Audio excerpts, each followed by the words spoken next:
They are the team that bands together online to track the clues all across the country. We're the Swiss Army knife. We can fix anything with one of the tools in this size of a toolbox. It's a very talented group. They are private eyes, female legal and investigative professionals who crack cases with the power of the internet at their fingertips. We're kind of a girls' club that isn't really a girls' club. It's like all of us working together on a big old giant jigsaw puzzle. They will decode a red T-shirt that spells murder in Maryland. There was a skull, ribs, skeletal remains. Then, in Massachusetts, they will tackle a second case. It's a race against the clock to catch a stalker. The letter here was saying he was going to get one of the girls by the end of the summer. We were on a deadline, and we had just a couple of days to track this person down.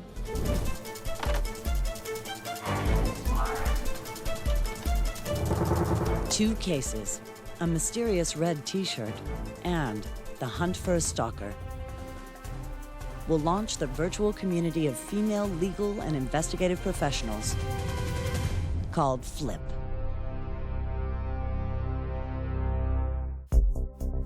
December 2000. A tattered red T-shirt with bones will bring the FLIP team together on their first case to track the mysterious clues in Maryland, where Baltimore City detectives James Mingle and Gregory McGillivray are about to take on the case as a homicide. Responsibilities of the homicide unit are to investigate death. Any unattended death, any homicide, any suicide, any accidental death that occurs in Baltimore City, the office squad responds. I'll pick up 2100. I remember that year as being pretty busy. Detective Mingle, can I help you? The call to Detective Mingle is from an industrial section southeast of town. Okay. What do you got? A worker has just moved a trailer, and beneath it, spotted something suspicious. Bones? What kind of bones? Officer on the scene. Right, we'll be out. Thank you. Drive. We didn't know what to expect when we got the call for bones at the scene. With Baltimore's history of slaughterhouses, very well could have been just non-human bones. However, when we got there, we quickly determined that that's not what we had. We did indeed have human remains, and now we had to determine whether or not this was a homicide. There was a skull, ribs, arms, legs, skeletal remains. There was clothing involved, and it had looked like those remains had been there for quite some time. So we call in doctors and forensic anthropologists to do what they do best. The victim is female, white, approximately 45 years old, 5 feet 3 inches and 120 pounds, based on her bones and size 7 tennis shoes. And the autopsy reveals that her death was no accident. The manner of her death was asphyxia, which is commonly known as strangulation, but there are other ways of depriving people of air. The medical examiner's office now rules the case a homicide. The next step is, who is this person? We have to identify this person. How are we going to identify this person? We have skeletal remains. Amongst the remains of her clothes was this tattered T-shirt, and it had a logo on it. It looked like something that you would probably find in a beach resort. There was a surgical device on the victim's ankle, and we did some research. The surgical device had a specific serial number on it. We went to orthopedic surgeons. We've got Johns Hopkins Hospital here, which is world-renowned, and we learned that there were thousands of plates affixed to folks that had similar injuries, so that led us nowhere. And Detective Mingle contacted this dentist, and he was provided the teeth.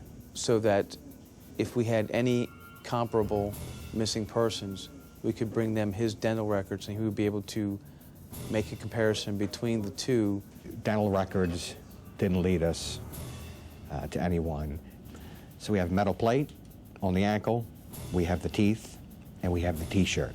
So the biggest thing in this case, and the biggest thing that's ever going to be in this case, was getting her identified. The detectives are about to get a break 2,000 miles away in the foothills of Los Angeles, where Private Eye Vicky Cito gets a call from a friend and fellow investigator in Massachusetts. He wants help matching up missing persons with unidentified crime victims. Bobby Lingos was working on a project to put together a list of people who had specific identifiable information, such as tattoo, prostheses, thing that would make them stand out, and we were going to find a match between the people with the tattoos that we found and the people with the tattoos that had gone missing. Working online with volunteer researchers, Bobby has just cracked one tattoo case with the FBI's National Crime Information Center. This young girl was struck by a train in Waco, Texas, back in 1993, and she had many distinctive tattoos throughout her body. I asked the computer to show me a person that's been reported missing that fits those criteria. Show me that. And bingo. Through fingerprints that were on file, they positively identified her as Angela Parks, who left 2 young children. And so I said, well, geez, if I can do it with that case, I can do it with more. As Bobby puts out the call to a group of online volunteer investigators, the first to join the hunt in Warden, Massachusetts, is Sherry Greenwood, a graphics artist and owner of a t-shirt business. I've made thousands of different designs for all types of situations, anniversaries, wedding, presents, single designs. You name it, I can do it. Sherry has also helped design websites to locate the nation's missing children. But what she's about to find on these pages is no child. I was just skimming through them when I came across an unidentified person who actually had a t-shirt that was very unusual because it was a reunion t-shirt, and as soon as I saw that it had people's names on it, I knew that it might be possible to identify the person that made that t-shirt because of my own experience making custom t-shirts. Sherry sent me a case that I found very interesting. It didn't involve any tattoos, but it had names, searchable names. The unsolved case information a click away, Sherry jumpstarts the investigation for the team with the Baltimore detectives' preliminary findings. What was listed on the website was the state of her body when she was found, also that she was wearing this unique t-shirt, and that there was some type of device that was attached to her ankle that might indicate she would have a limp. Wow, that's searchable. Just ask the computer that question, and let's see what happens. Nothing, 0. I'm trying to reach a Detective McGilvery. We received a call from Bob Lingos, who indicated that he was interested in assisting us. Yes, skeletal remains. And that he and a number of other individuals wanted to lend a hand. So you'll look into it? Naturally, by all means, we could use any assistance that we possibly could get. We had the t-shirt photographed, reconstructed, so we had something to disseminate to the media and to nonprofit organizations to assist us in the identification. This is the recreation of the t-shirt. It indicates the Wynn family reunion. One of the names was Chief, and it said Children of Joseph and Estelle Wynn. This is all we had to go on, so we continued to pursue this as much as possible. When I saw this t-shirt, and I knew that it could be traced back to the person who had designed the t-shirt, because there were really 3 different pieces that made it unique. It had a family name, and it was about a reunion. And then the graphic of the Native American was very unusual. There are families in Baltimore City that have Indian descent. So we went to one of the Native American councils and inquired as to whether or not the Wynn name was a name that they were familiar with. And again, we came up with no new information. I was hoping that with the first names and the last names, to throw that out to the networks. See if somebody can come up with a date of birth. I started posting on reunion websites and genealogy websites. With that information in hand, I can go into the DMV bases and see if I can find a driver's license or a vehicle, but it didn't pan out that way. ran criminal records of Wynn's and looked in the telephone book. Came up with a number of Wynn's. Each of them we tried to hunt down.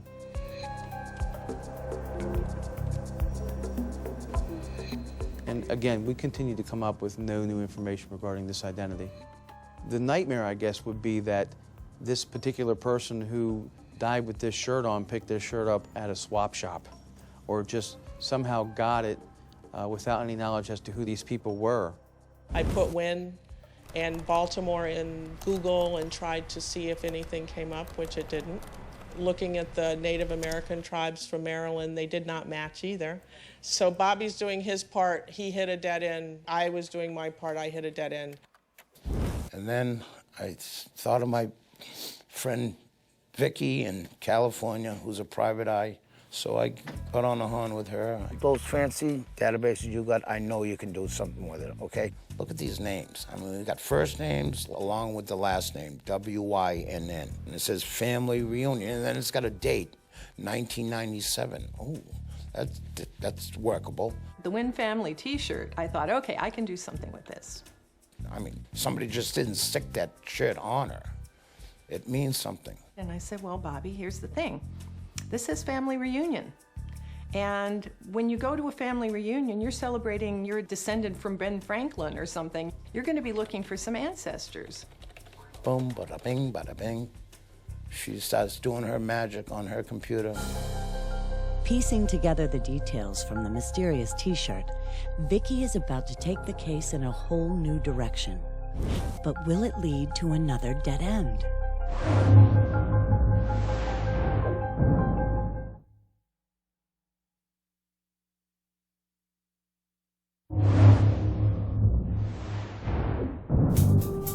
Vicky Cito and a group of online investigators are closer to identifying a woman found murdered in Baltimore, Maryland.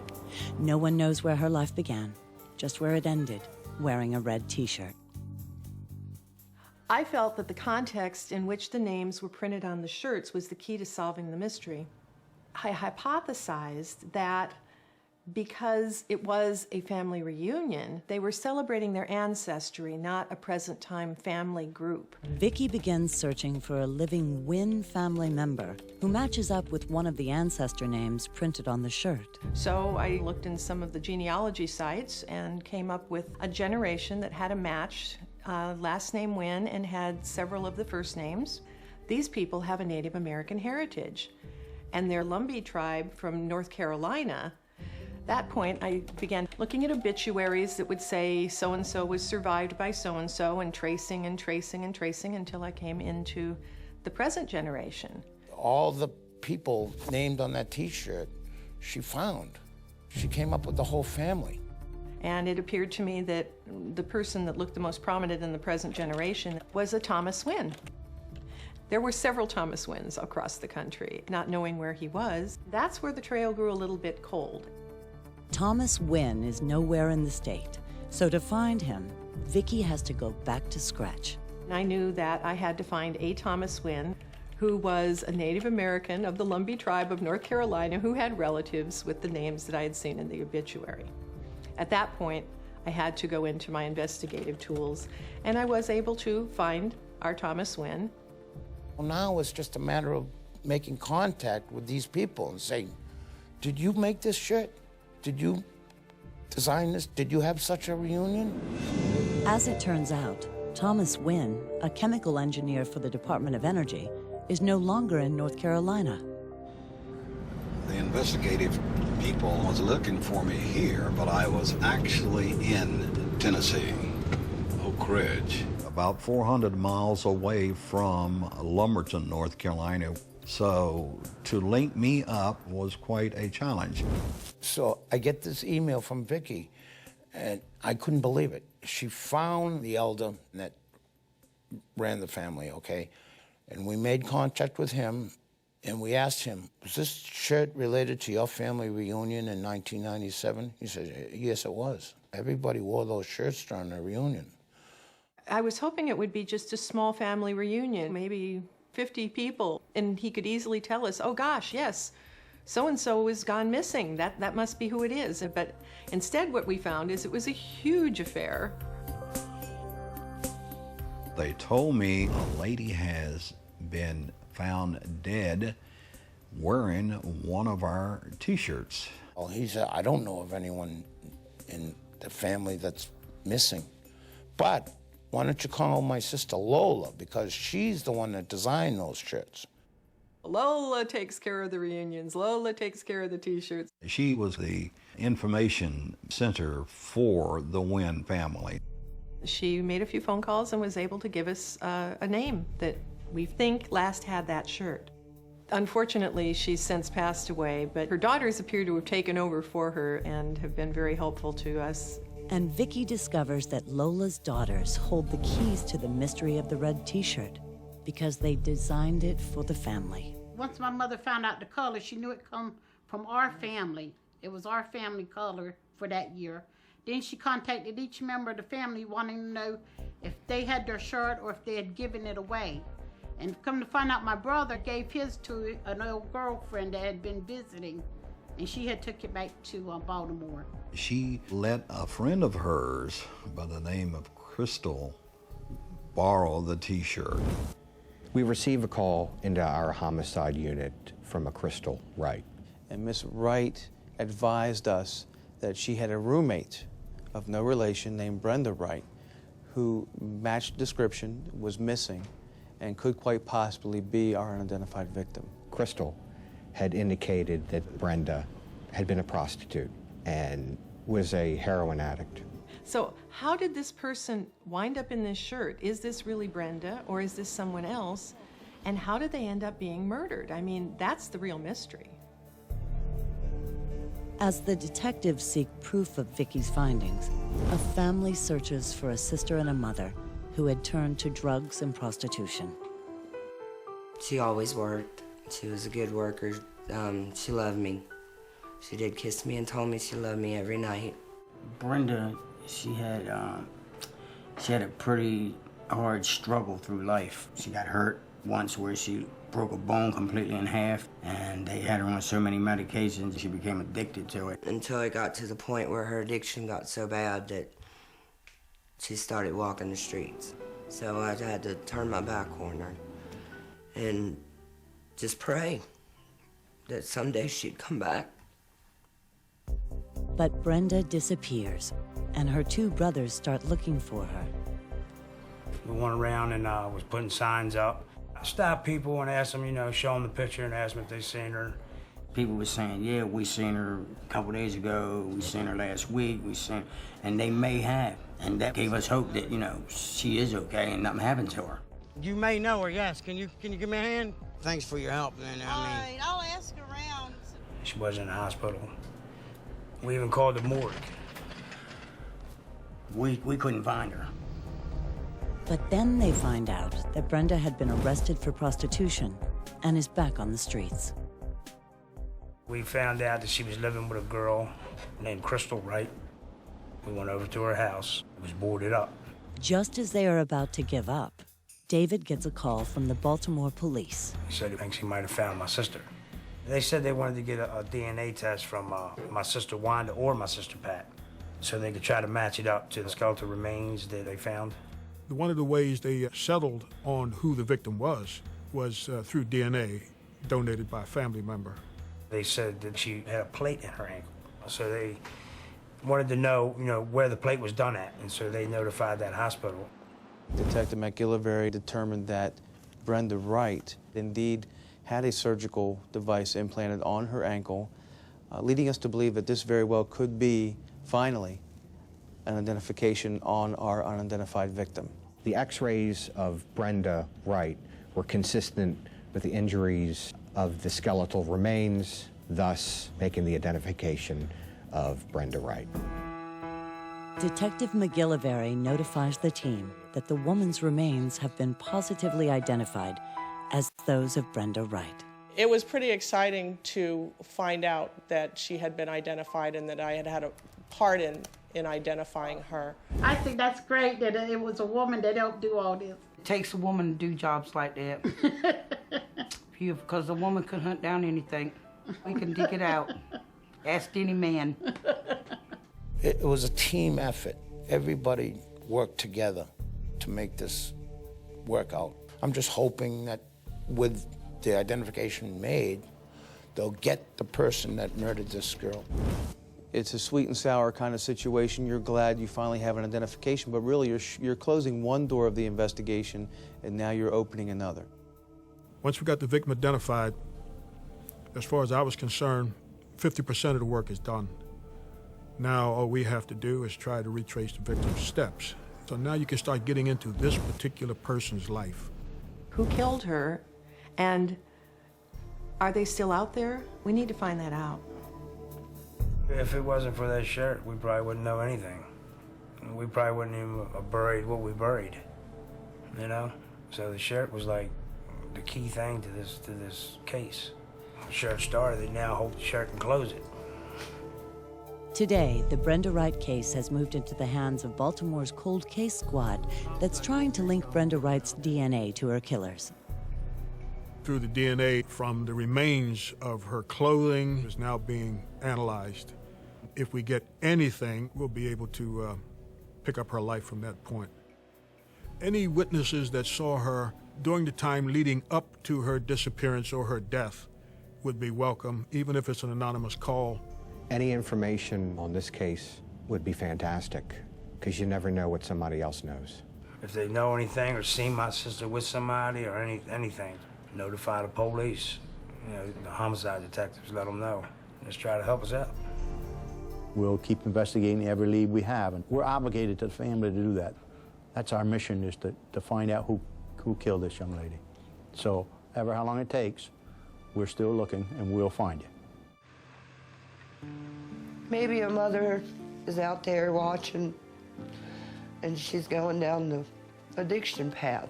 She'll see how much pain addiction has caused to one family, and maybe it'll touch her, and her children will have her, you know, have the mom that they deserve, the mom that a woman can be without the addiction. Well, I feel like I can do something by saying, you know, don't do it. We love you. Before it's too late. As one family seeks answers, the Flip team gets an urgent call from other families in Massachusetts to help them catch a stalker. How long has this been happening?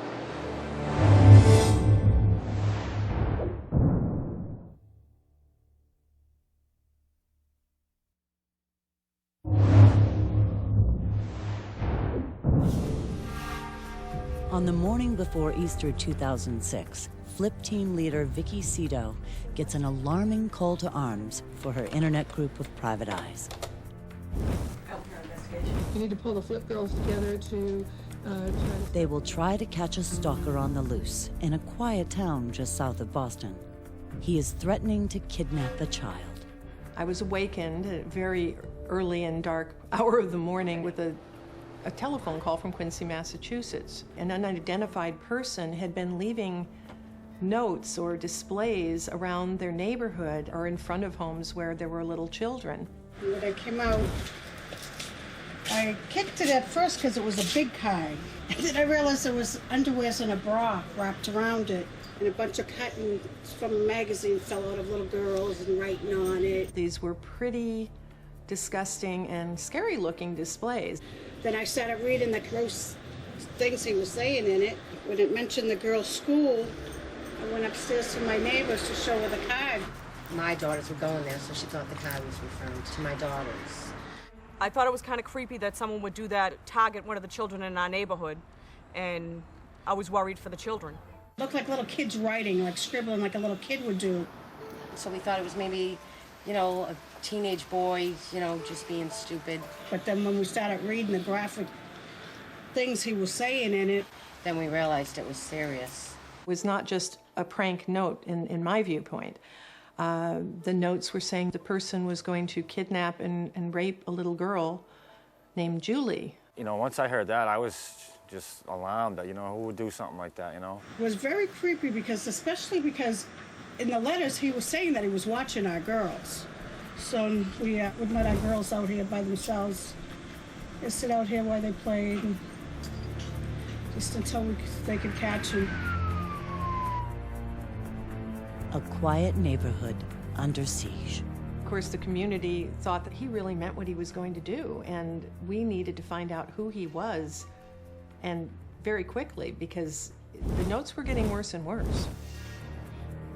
The notes had begun just before Valentine's Day, leading to the latest holiday threats. And with Easter around the corner, the door drops are more frequent and more frightening. I've got 3 children, and it just sickened me, it angered me. It's a very scary situation. I think there's a creep walking around the neighborhood doing that stuff. The notes were saying that they were going to rape a little girl named Julie. No one knew who Julie was. None of them were named Julie. But this man has been threatening to kidnap and rape Julie after Mass on Easter Sunday.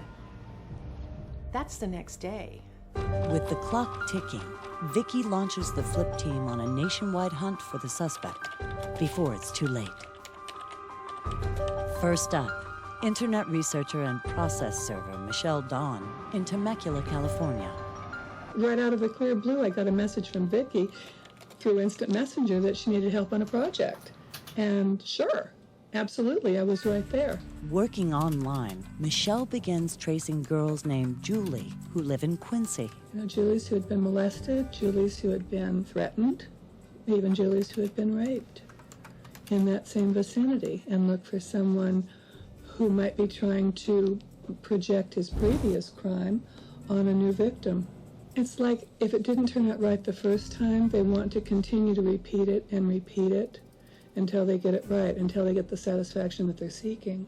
There wasn't a whole lot to go on. The only thing that I could think of would be to find who had been in the neighborhood at the time that these notes had been left.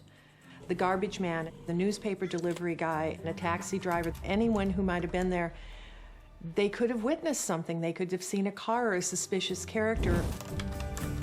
I looked for people who might be in the vicinity of Julie's house in the wee hours of the morning. Now, who would be there? You could have someone coming home late from a bar at night, maybe. Anybody that would be there before the sun came up, just as the street lamps were going out.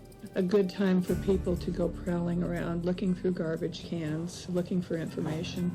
There are lots of straws to grasp, and Vicky and Michelle go after each one.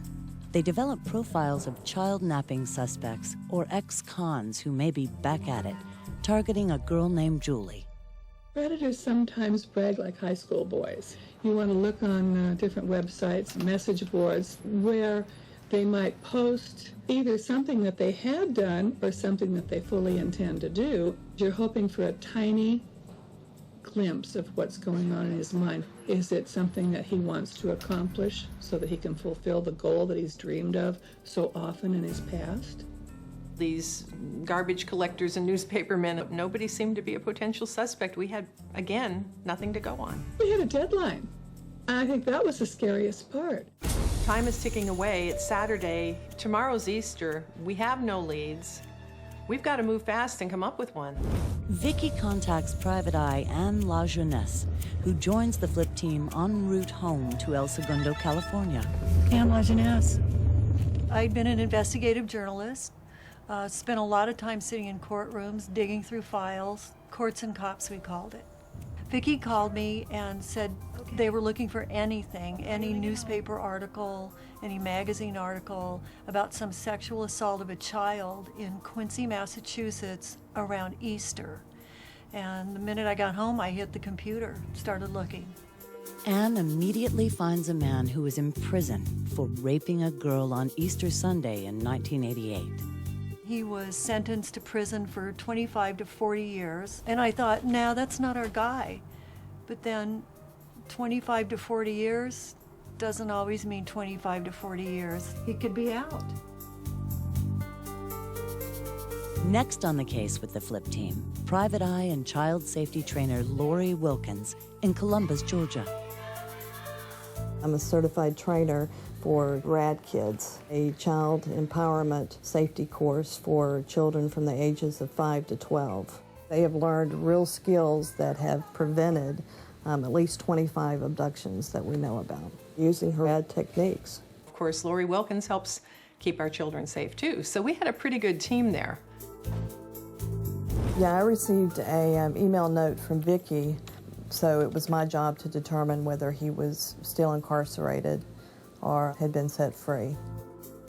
And I can only imagine, going outside and finding these packages, and these were parents with, small children. When I saw the evidence, I had a creepy feeling that this was someone that was serious. I fired off the articles to Vicki, but then I kept looking.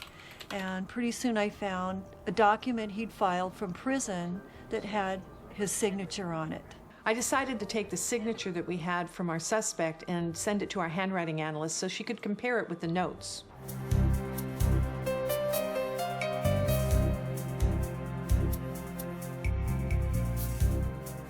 Handwriting analysis can tell a lot about one's behavioral traits and personality. Hi, Vicki. Listen, can you do a comparison of a signature for me? I'll need the handwriting samples. Do you have samples? One of the girls is getting it, and I'm going to pop it over to you. Watch for it and let me know as soon as you know something, okay? Peggy Walla will compare the signature on the prisoner's bankruptcy documents with the notes from the doorstep displays, known as drops, to see if the handwriting from each author matches. Forensically, looking at these two, the writing has similarities in it in that both suspects like the same things. However, the writer on the left, the handwriting is straight up and down. The writing on the right is at a right angle. These two people are not the same. It's not their man. They need to look for someone else. And Lori Wilkins confirms Peggy Walla's findings that the suspect who'd been riding from jail is still behind bars. My focus was to determine whether he had been paroled or set free. And the way I went about determining that was searching the state criminal databases and found that he was still incarcerated. So at least we were able to eliminate this guy and narrow the field and stop looking for some guy who's still in prison. The forensics that I was able to complete ruled him out, but it was later backed up with other facts that he is, in fact, incarcerated. Thank goodness. So here we are. It's the end of Saturday. The sun's going to be rising on Easter Mass soon, and we just found out that our only suspect is in jail after all. Now we're really in trouble. What do we do? The team has hit another dead end, but Vicki will call in more Flip members to try to catch the stalker before he strikes.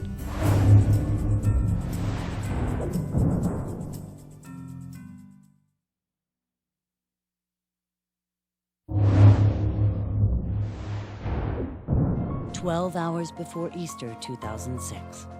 Working together online, the Flip team has homed in on suspects who threatened to kidnap a girl in Quincy, Massachusetts after Mass. But when Flip's key suspect has turned out to be in prison, the Private Eye's case is on the brink of collapsing. When you can't find one avenue, you have to turn and start looking at another avenue. In Snellville, Georgia, Tina Elkins races back from a long day of work to join the Flip team for the night ahead. I am a licensed private investigator in the state of Georgia, and I do primarily surveillance investigations. Back online, Tina throws herself into the case to find sex offenders who match the Quincy suspect's MO of going after young girls, and now one named Julie.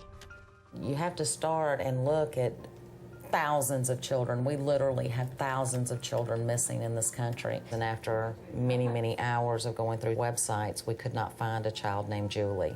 But then we thought we had a break because we found the little girl on the website that had been in one of the pictures that we had been given. So we started looking for children that looked like her. We found her, and she was a deceased little girl. Another dead end.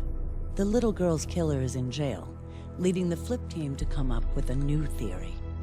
The person that was leaving the underwear, the notes, the pictures of little girls was just basically randomly using anything that was available to him. Something struck me as being familiar about those pictures, and I started looking at some of my older American Girl magazines, and realized that they were the same pictures.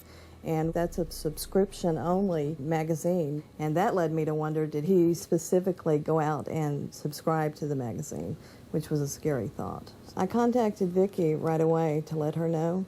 And then I also called American Girl magazine to see if they had a 24-hour customer service, and they did not.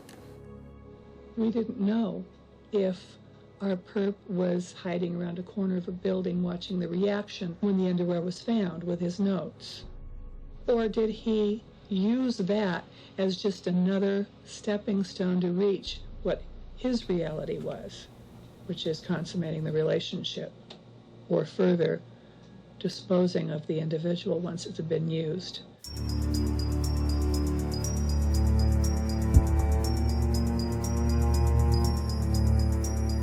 In Mertz, Texas, Flip member Peggy Walla is closer to figuring out just who has been terrorizing families in Quincy, Massachusetts, when she develops a profile from his handwriting.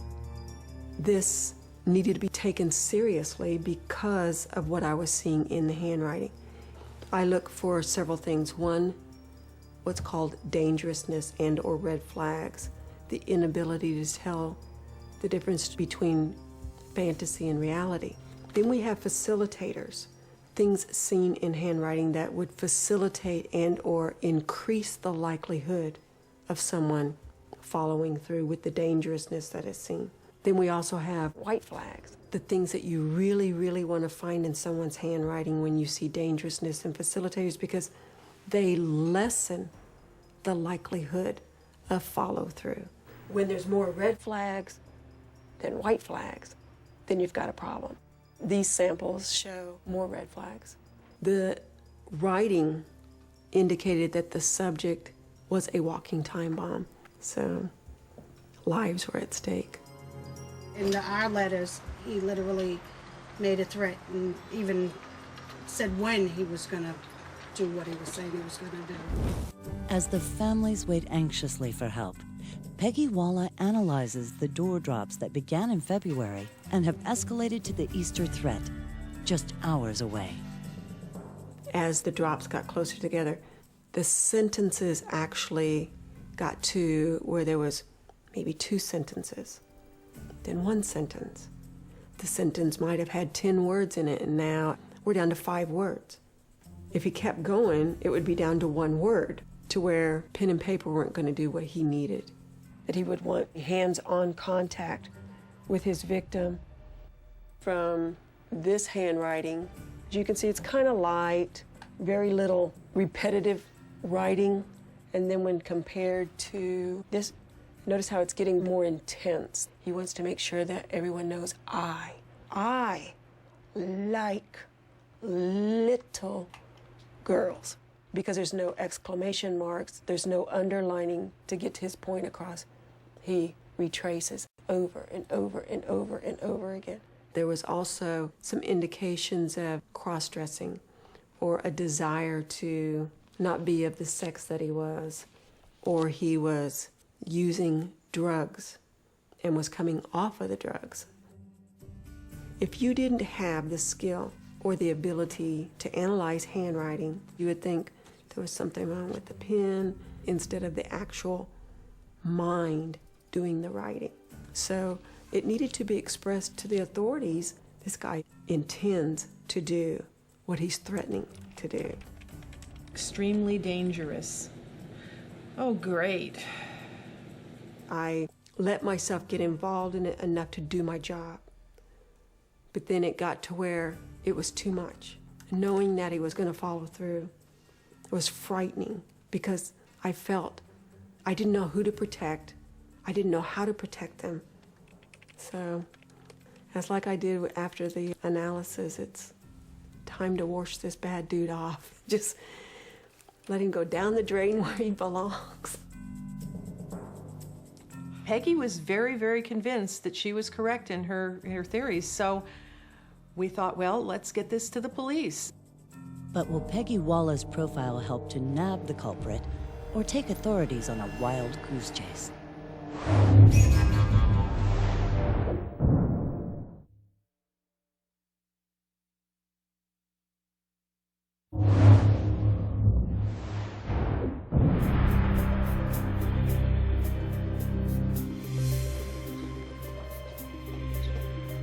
Incredibly, by Easter morning, the suspect who'd been leaving lewd and threatening notes on neighbors' doorsteps in Quincy, Massachusetts, has not followed through on his promise to kidnap a young girl after Easter Mass. When Easter came and went and nothing had happened yet, well, we were really relieved, but we still needed to find the guy. And luckily, the next day, Peggy's profile really came to work for us. So it was gotten to the police. They were out on the streets canvassing, and they added this possible description. As it turns out, they ran into someone on the street who said, "I know who that is."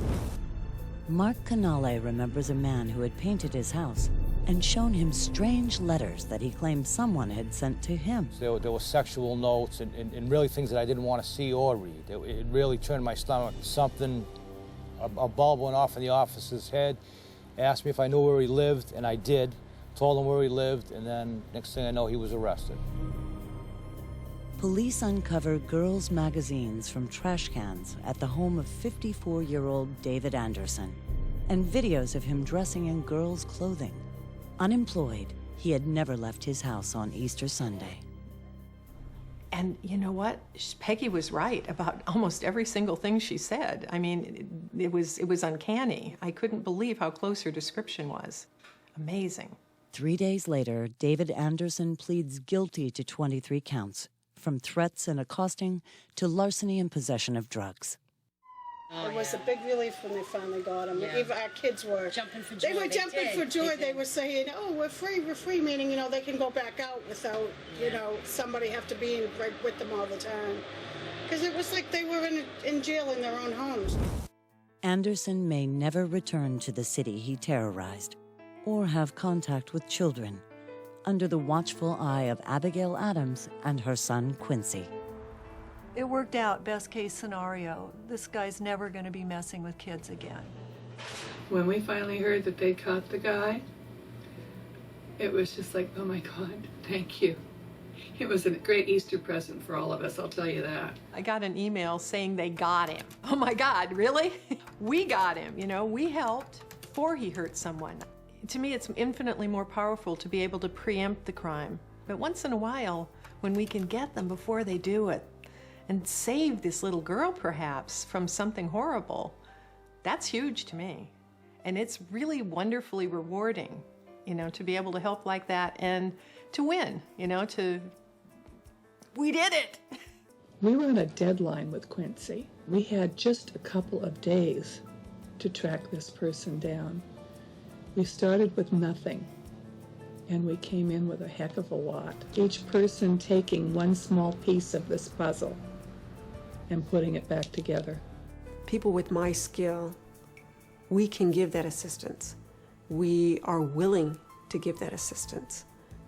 It didn't take, from what I understand, 12 hours after they received my analysis, this subject was apprehended. And that's pretty good. If I might pat myself on the back with that one. We were able to do our part in doing a community service. So it's my way of giving back with the talents that I've been given. Every case is its own thing, and they all spur us on, and that's why this is such a unique group, because every single case has got a perfect glove fit, because we pull together the exact team for that particular case, and we can really make a huge difference. It's wonderful. It feels great. We respect each other. We all do what we specialize in, and I can't wait for the next case.